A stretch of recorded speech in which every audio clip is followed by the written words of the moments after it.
cortex during adolescence. The first thing is that brain skills come online with the onset of adolescence. And right through adolescence, kids are able to engage in abstract reasoning, critical thinking.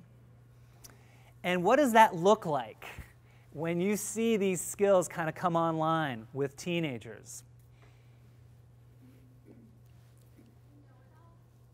Yeah, okay, so they know a lot, and they're able to express a lot, right?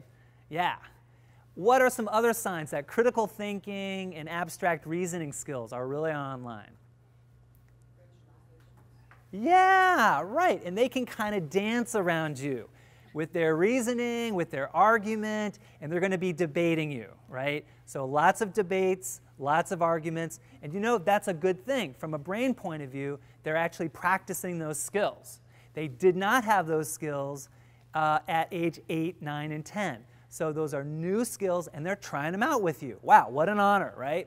And for those of you who are parents here, you get it like double time, right? Triple time. But here's the deal, folks, that there is still a lot of development. Even though they are able to rationalize, intellectualize, critically think, they still do not have the brakes. That prefrontal cortex, that is the last part of the human brain to come to full maturity. It is the last part of the brain to mature. The brain matures from the back to the front. And here's the other thing that the brain scientists are telling us, that the human brain probably doesn't come to full maturity until about age 25, well into the 20s. Now, what particular industry, what happens in a particular industry at that magical age of 25? Yeah, could you say that a little louder for people to hear? Insurance, right? Yeah. Car insurance drops, the premiums for car insurance drops substantially at age 25, right? You can also rent a car at age 25. Now, the insurance industry has known something for quite a long time through their statistical modeling, that the rates of accidents and related injuries from car crashes and accidents dip substantially. And what the brain scientists are telling us is that that probably is no coincidence with the brain coming to full maturity. So this really caught my attention, this auto insurance advertisement. Why do 16-year-olds drive like they're missing part of their brain? So there's really more of a popular understanding that the teen brain is a work in progress, that it's not fully developed, they don't have the hardware to think things through, to plan ahead, to control behavior and emotion. And when we think about brain development and we think about behavior, it's really two sides of the same coin. That we can really see young people's vulnerabilities through their behavior. And so let's just take a look at the active limbic brain. What does that look like behaviorally? Well, it looks like a real strong emphasis on friends during adolescence and social connections.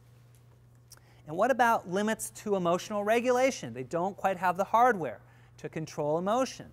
Well, you don't need brain scientists to tell you that some teenagers look a little bit more moody. They might be quick to anger and hot emotions versus expressing cool emotions. Limits to motivation. What we see with that with some teens is a propensity or a tendency to find activities that may not involve a lot of effort, but that yield a lot of excitement, a lot of reward. Do any of those activities come to mind? Yes, okay, video gaming, right? What are some other activities that kind of fit this? Texting, yeah. And some of the social networking, which just really involves a few flips of a button, presses of the buttons, yeah, other things. Drugs and alcohol. Does not involve a lot of effort to consume, but for some kids can be experienced as rewarding or satisfying. So is this to say that kids are lazy? Absolutely not. But is it to say that teens have a tendency or that there's a vulnerability towards activities that don't involve a lot of effort? Yes. And finally, this is the thing that really can get us very concerned as parents and educators and counselors and as a community, and that is the tendency towards risk-taking, not planning ahead, not thinking through consequences of choices. And that very directly relates to right behind the forehead.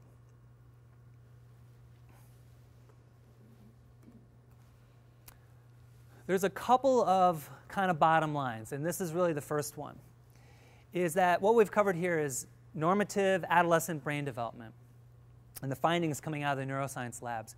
When we take these pre-existing biologically based vulnerabilities and we add alcohol into the mix, it is going to take these pre-existing vulnerabilities and amplify them. It's going to increase these already existing vulnerabilities. Can we take a look at alcohol in the mix with teenagers? Would that be something useful here for you all to actually detail this a little bit more? Yeah. Some of the vulnerabilities? Okay, great. I've got some data for you. And Kate was referencing some local data to Rock County. And what I have is, coming from Dane County, I have some very recent Dane County youth survey data, which has been very expertly analyzed. So I'm going to show you a really neat analysis that Brian Koenig did. He's the principal investigator on the Dane County youth assessment. And just a little bit of a background on the survey. This survey has been done every few years for the last couple of decades. And so we're able to look at trends.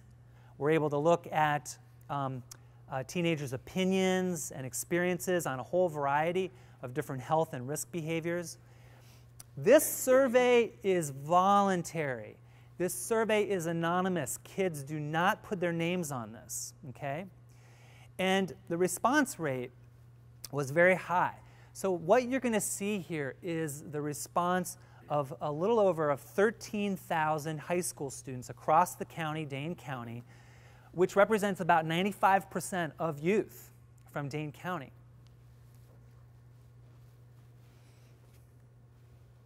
The analysis that we're going to take a look at is we're going to look at those who reported no past year use of alcohol, no past year drinking, compared to kids who reported monthly use of alcohol in the past year. And so that's at least one time a month over the course of the last 12 months, the past year. Now, just to point out, this is not a clinical indication. So kids who are drinking monthly, we would never presume that they have a clinical problem, like they're abusing alcohol, for example. The survey doesn't really pick up that on that item. It just says, okay, they're drinking monthly in the past year, including in the past 30 days that the survey was administered.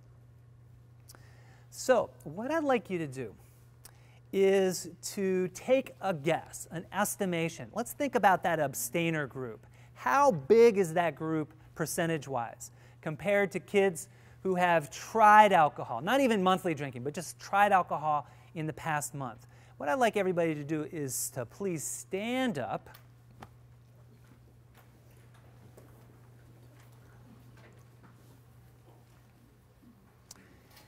And when we get to an estimation of the prevalence of abstainers, when you get to an estimation that you believe is pretty accurate, you believe is pretty right, then go ahead and take a seat. So the first estimation is 0% abstainers and 100% drinkers past year. If you believe that's the percentage of abstainers, like 0, like no kids abstaining in the past year, if you believe that's your estimation, have a seat. Okay, so not all kids are drinking. Great.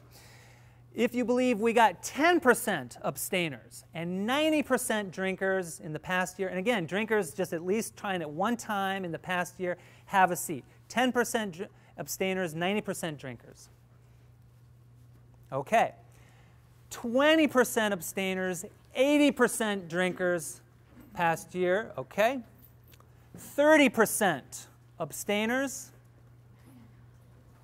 70% drinkers past year. Okay, now look who's standing. We got like a handful of people, and they are absolutely correct. 45%. So you all actually might have sat down if we went to 40% there. But we'll give you the benefit of the doubt.